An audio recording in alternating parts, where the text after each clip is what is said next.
think what you're seeing here is the continued impact of how well Tennessee is doing in auto manufacturing. And one of the reasons we love that business is not only do you have the original equipment manufacturers, the big car companies, but you also have all of the suppliers who follow them. And so I think this is another symbol of how well we're doing in automotive in Tennessee.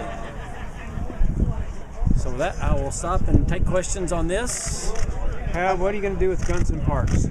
Can we start with anything on this real quick? No, okay, I'm sorry. Yeah. How does this fit into your overall goal of fitting into getting the automotive sector really boosted here in the state? I'll let Randy comment on that. Also, I think just as the governor said, that every time we bring an OEM into the state, it attracts other suppliers, and so this helps to get more success. And this company also will need some of their suppliers to come and co-locate with them. So automotive is the ultimate synergy business. The more you have, the more it brings. And we're seeing that time and time again. Obviously, it's our hope to keep that momentum going. Okay, anything else on that, or you want to swap subjects? All right.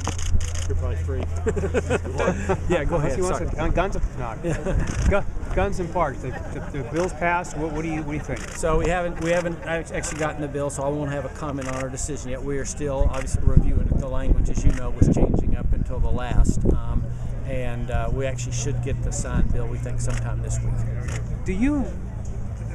There's still schools right up in parks. I mean, that's not changed at all. So. No, I think obviously there, one of the things that was, written into the law was how to handle that when school events are in parks and how that will be dealt with. So that was one of the things that we wanted to see what came out of the process. Okay. Budget, obviously, we're very pleased. And with everything else that gets talked about, obviously, I think the budget's the most important thing that the governor and the General Assembly do, because it determines how we're going to spend the revenue that we bring in. We're very pleased that the budget got passed, and I honestly think it's a really good budget that will keep moving Tennessee forward. Governor, what do you see your next step being for Insurance Tennessee? Well, we're going to, obviously I think the session will end here in the next 2 or 3 days, and then once that happens, we're going to then kind of pull a group of folks together to talk about where do we go from here. As I said, to go back and try to do the exact same thing without something changing, I don't think is a real strategic plan. On the other hand, we haven't given up on that being the right idea. So we're going to pull some people together over the summer and also spend some time talking with legislators about what their specific questions are and make certain we can do everything we can to address those. Does that mean a special session? Yeah, I don't know. It'd be way preliminary to say that until we have to show that something's changed. And by that, either it means that we've changed some legislators' minds, or there's a different part of the proposal that wasn't understood that we didn't clarify, and then we can do that. So we're not going to call a special session until and unless we can show that something's changed. Well, and there were 3 amendments added during the regular session. There weren't there during the special. Do you envision that staying part of your plan, or do you like I think so. I think most of those amendments were things that we were fine with because we think that most of those were already covered. So clarifying those is not bad. One of the things we want to do is the things that people said, here's what my issues are, to then specifically address those issues.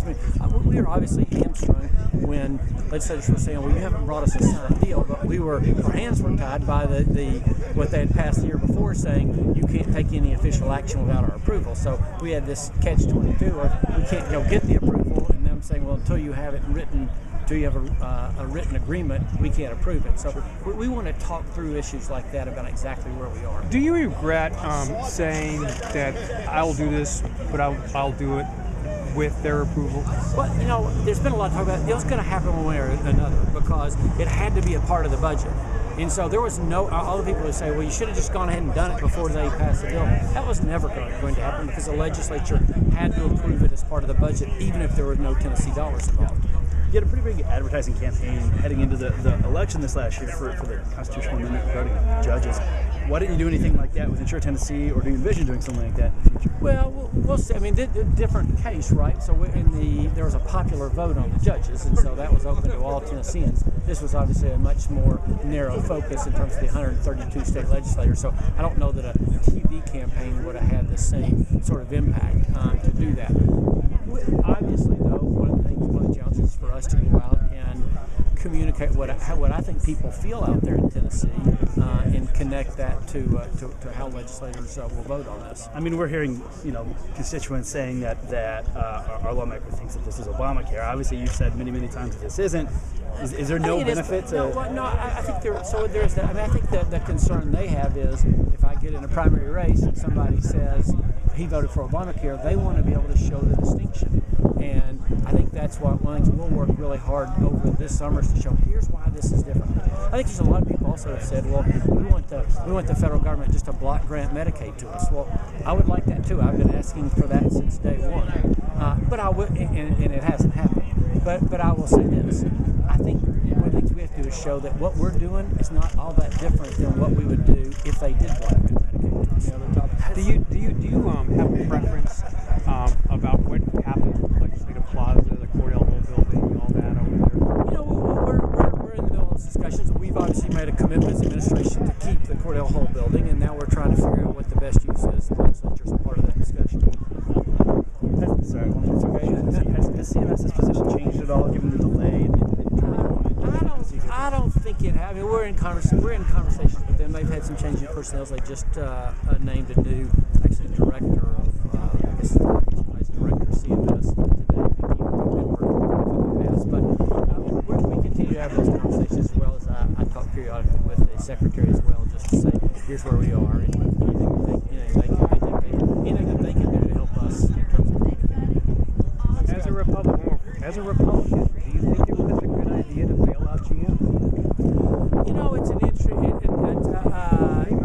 Obviously, Don brought that up today. Is that I wasn't integrally involved in that, and where the car companies were and how much they were putting at risk. At the end of the day, obviously, we say that you have an auto industry that right now is stronger than it's been in a long time in the country, and we see the impacts of the suppliers there. It's hard for me to make that call in hindsight. Not only was I not governor then, but I wasn't involved in the negotiations with car companies in terms of what they could do. Thanks, guys. Thank you all. Appreciate it.